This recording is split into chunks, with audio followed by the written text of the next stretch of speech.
আপনারা সবাই কেমন আছেন? আশা করি সবাই ভালো আছেন। আমি এসে ইংলিশ শেখার আগে হচ্ছে গ্রামার শিখতে হবে। গ্রামারের মা হচ্ছে ইংলিশ গ্রামার মা হচ্ছে টেন্স। টেন্সে গত ভিডিওতে দেখাইছিলাম হচ্ছে প্রেজেন্ট টেন্সের চার প্রকার।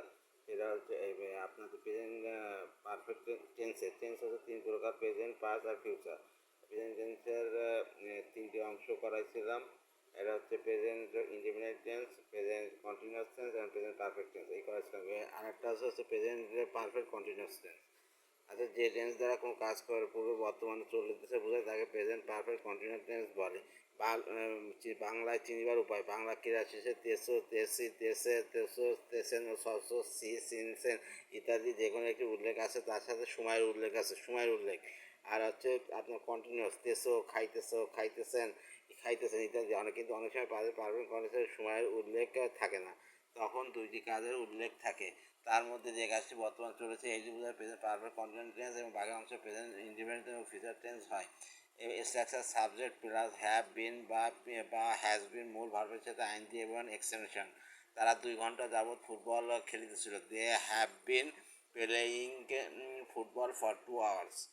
এই নির্দিষ্ট দে হ্যাভ বিন, কারণ দে হচ্ছে সিঙ্গুলার নাম্বার, প্লুরাল নাম্বার, তার মানে অনেকগুলো। তার এমনগুলো হলে হ্যাভ হবে, হ্যাভের পরে বিন হবে এবং মূল ভার্বের শেষে আইনজি যোগ হবে। এবং আই, উই, দে প্লুরাল সাবজেক্টের হ্যাভ বিন বসে আর সব ক্ষেত্রে হ্যাজ বিন বসে। আমি 2 ঘন্টা যাবৎ পড়িতেছি। I have been reading for 2 hours. সে কি 2 ঘন্টা যাবৎ পড়িতেছে? Has he been reading for 2 hours. তুমি কি 2 ঘন্টা যাবৎ পড়তেছ না?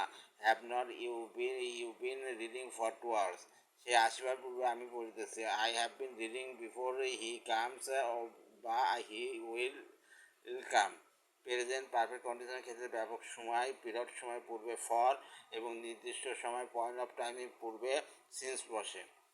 যেমন হচ্ছে নির্দিষ্ট সময় হচ্ছে মর্নিং, আর হচ্ছে পিরিয়ড অফ টাইম মানে হচ্ছে টাইমের হচ্ছে পিরিয়ড, মানে কয় ঘন্টা, 5 ঘন্টা, ডে, এগুলো। এরপরে ফর বসে। I have been reading for 2 hours. I have been reading since morning. আমি সকাল হইতে পড়িতেছিলাম। আমি 2 ঘন্টা যাবৎ পড়িতেছিলাম। হ্যাঁ, এবার exercise: Rupa sings for 1 hour. Rupa has been singing for 1 hour. হ্যাঁ, এটা হয়ে গেল। He dash time for 1 year. তাহলে he has been wasting time for 1 year. এবার হচ্ছে পাস্ট ইনডিফিনিট টেন্স: অতীতে কোনো কাজ করা হয়েছিল কিন্তু বর্তমানে তার ফল বিদ্যমান নেই, এইরূপ প্রকাশ করলে ভার্বের পাস্ট ইনডিফিনিট টেন্স বলে।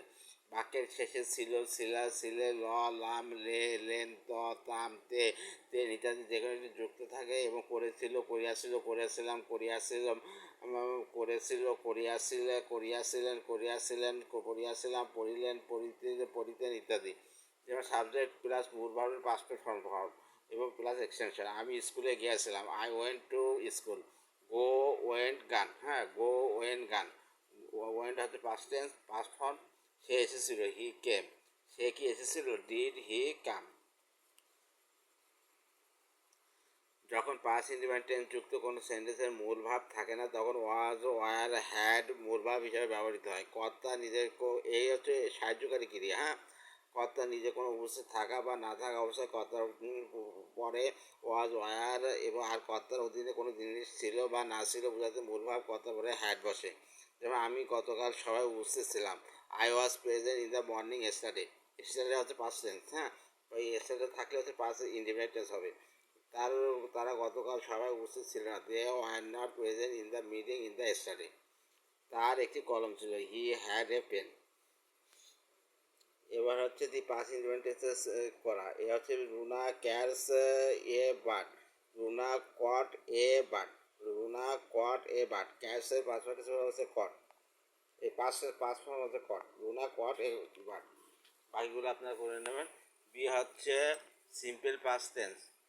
I dash home study. I came home study. I came home study. এবার হচ্ছে Lucy dash her leg his in accident. Lucy broke her leg in accident. ধন্যবাদ।